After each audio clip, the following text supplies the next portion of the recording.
Assalamualaikum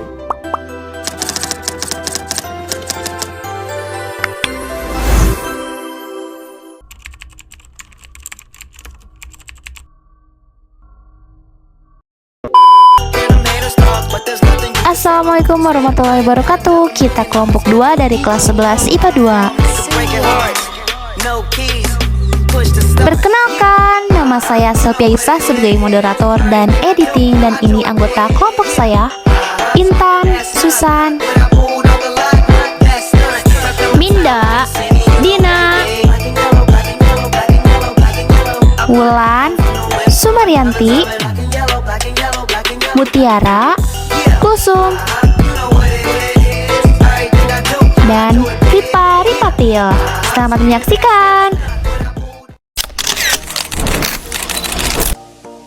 Latar belakang masyarakat Indonesia dewasa ini merupakan masyarakat peralihan yang mengalami transformasi sosial, ekonomi, dan budaya yang sangat cepat. Pembaruan Islam di Indonesia terbentuk pada abad 20 atau pada tahun 1900. Pembahasan poin A Muhammadiyah oleh Susan dan Intan.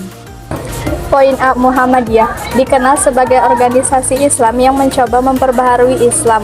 Didirikan oleh Kiai Ahmad Dahlan pada tahun 1912 di Yogyakarta. Sebagai organisasi modernis, Muhammadiyah juga dikenal melalui gerakan pemurnian Islamnya yang berusaha memberantas segala macam bid'ah, baik di bidang kepercayaan akidah atau paham ketuhanan, ataupun pada bidang ibadah ritual yang banyak berkaitan dengan sinkretisme. Selain Kiai Ahmad Dahlan, Muhammadiyah juga secara resmi mengkaji sufisme. Saat kongres di Cirebon, Kiai Dahlan berpendapat bahwa beribadah harus dilakukan tanpa pelantara manusia, karena pahala hanya dapat diperoleh dari perbuatannya sendiri, di mana setiap orang memiliki persamaan kedudukan. Muhammadiyah sendiri mencoba Islam yang murni dan menghilangkan pikiran-pikiran yang tahayul, percaya pada dukun, sesaji, dan sebagainya. Mereka ingin membasmi musyrik yang ada di Indonesia. Pembahasan Muhammadiyah poin B oleh Minda dan Dina. Pada abad ke-20 telah memberikan corak dan warna baru dalam gerakan pembaharuan Islam. Persis lahir sebagai jawaban atas tantangan dari kondisi umat Islam yang tenggelam dari kejumudan kemandegan berpikir.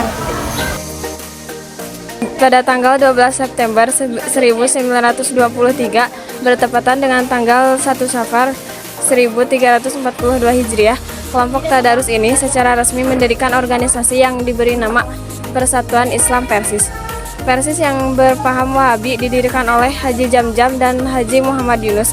Mereka adalah ulama Persis yang pernah menempuh pendidikan di Darul Ulum Mekah, tempat berkembangnya paham Wahabi. Pembahasan Nahdlatul Ulama poin C oleh Wulan dan Sumaryanti.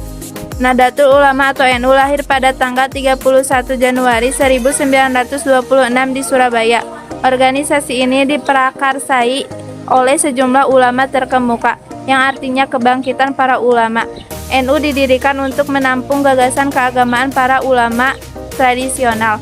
Pada zaman pra-kemerdekaan, NU sebagai basis organisasi kaum tradisional Islam Indonesia yang terdiri atas kiai dan santri di Jawa dan telah memainkan peran yang sangat penting dalam penyusunan barisan anti penjajah. NU menetapkan diri sebagai pengawas tradisi yang mempertahankan paham Ahlus Sunnah wal Jamaah. Menolak sebagian ajaran dan kebiasaan kaum tradisional yang dianggapnya sudah keluar dari rel ajaran Islam yang sebenarnya. Hal ini mengakibatkan terjadinya asimilasi budaya yang bermuara saling meresepsi kebiasaan-kebiasaan kelompok lainnya. Nuhanya menerima interpretasi Islam yang tercantum dalam Kitab Kuning Ortodoks, Al-Kutub Al-Mutabarok, terutama fikih Syafi'i dan akidah menurut mazhab Asy'ari, dan menekan taklid kepada ulama besar pada masa lalu. Pembahasan Masyumi poin D oleh Mutiara dan Kusum. Organisasi Masyumi pada bulan Oktober 1943 MIAI membubarkan diri dan sebagai gantinya dibentuklah Masyumi Majelis Syuro Muslimin Indonesia pada bulan November 1943 dengan mendapatkan status hukum. Tujuan utama dibentuknya Masyumi adalah untuk memperkuat persatuan umat Islam dan membantu Jepang demi kepentingan Asia Timur Raya.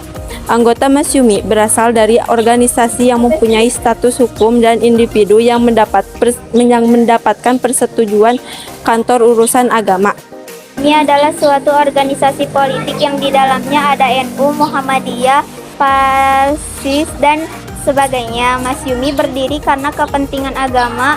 Saat itu mereka menganggap politik saat itu penting agar bisa menselaraskan Indonesia yang saat ini diduduki oleh Jepang, dan mereka organisasi-organisasi Islam ikut adil membuat Masyumi. Golongan Islam ini mencoba menumpahkan pikiran di Masyumi, dan disinilah mereka mencoba menselaraskan bangsa, tetapi lama-kelamaan banyak peradaban. Terakhir kesimpulan oleh Ripa. Dalam konteks perubahan organisasi Islam yang berkembang dalam bidang agama dan politik yang banyak dibahas di kalangan masyarakat luas, dan juga di makalah ini terdapat 4 organisasi Islam.